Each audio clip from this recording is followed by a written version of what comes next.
In terms of looking for trendy or old favorites, it really depends a little bit.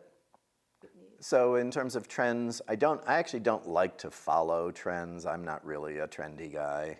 I wear tie-dyes and Hawaiian shirts to work, so I was told I'm back in again, which is nice, but I wasn't in the first time. So I don't really like to do that. I like to buy quality. I like to buy unique.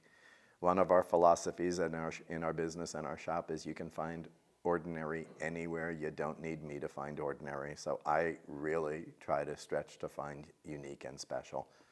I will look through, for instance, when I go to the warehouses, if I'm looking for a particular mineral and they have shelves filled with the mineral, most people go up and they take the first flat or they take the second flat. If they have 100 flats, I will look at 100 flats, and I will, if there's one to be bought, I'll buy one. If there's two to be bought, I'll buy two. If there's one to be bought and a piece needs to be changed to make it better, I'll ask that question. So I really stretch to find good material. And trends don't really, I try to be aware of them. I try to be aware of color and things like that. I do sometimes miss trends. A few years back when turquoise was trendy again, we had about 7 filled trays of turquoise in the store. The way I found out turquoise was trendy again is one day I was walking through the store and our 7 trays were about half full. And instantaneously my mind said, you've sold a lot of turquoise. Turquoise must be really hot right now. I wasn't paying attention to the external trends, but inside my store I could tell just from how our clients were buying the material.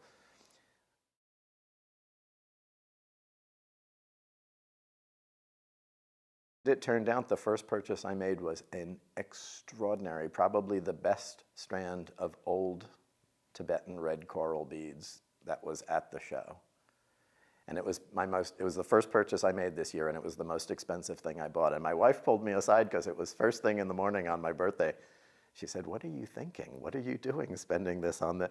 And I pulled her aside and I told her how hot red coral is right now and what the prices were doing. And I want to tell you, we got the best strand of coral at the show for the best price.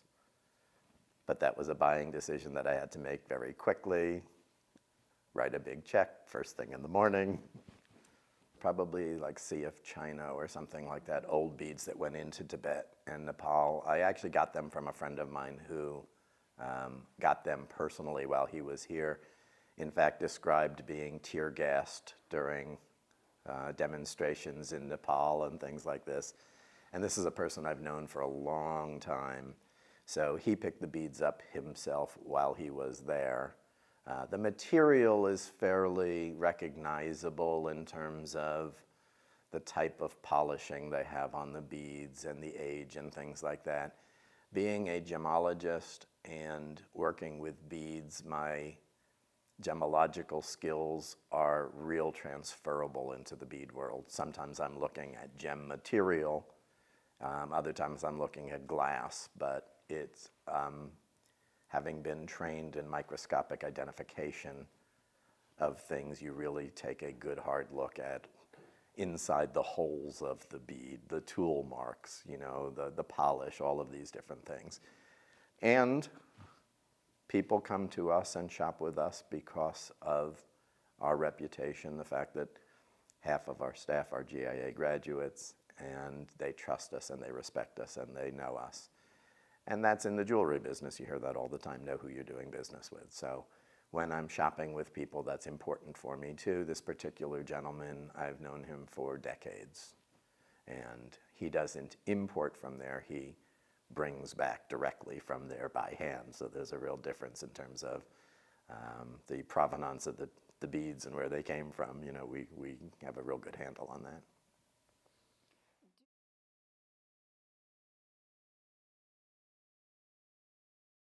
Every single year, the trip is filled with transactions like that. The coral I bought this year actually was a very good buy. I was telling my wife this morning, I read and do research online about beads almost every single day.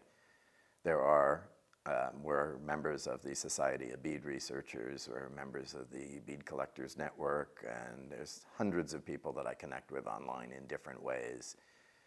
And this coral that I bought this year, it was the first purchase. It was the single most expensive piece that I bought at the show. And my wife, like I said, first thing, she was saying, "What are you doing first thing in the morning spending this kind of money?"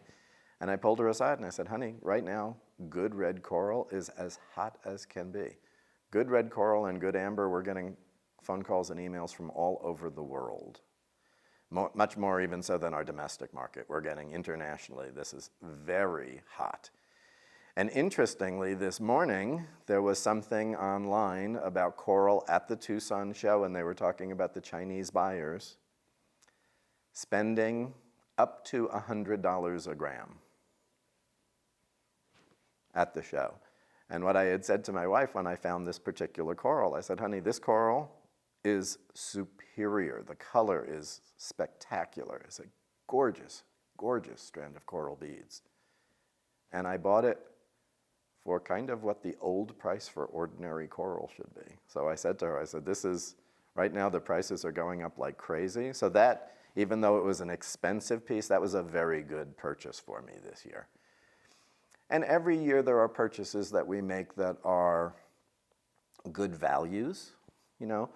And I ask people, because my birthday is at the show, I use that every single year, all the time. I'm constantly saying, I know there was a question about negotiating. It's my birthday. Any kindness that you can show me will be very much appreciated. And I didn't start doing that myself. It was the first or second or third year I went to the show with a friend in Tucson, and they used it, and they said, "Oh, it's his birthday. Take care of him." And then after that, I said, well, I would really be remiss if I didn't let people know, nicely, gently. So sure, there's all kinds of fun things that we find that turn out to be spectacular deals on things.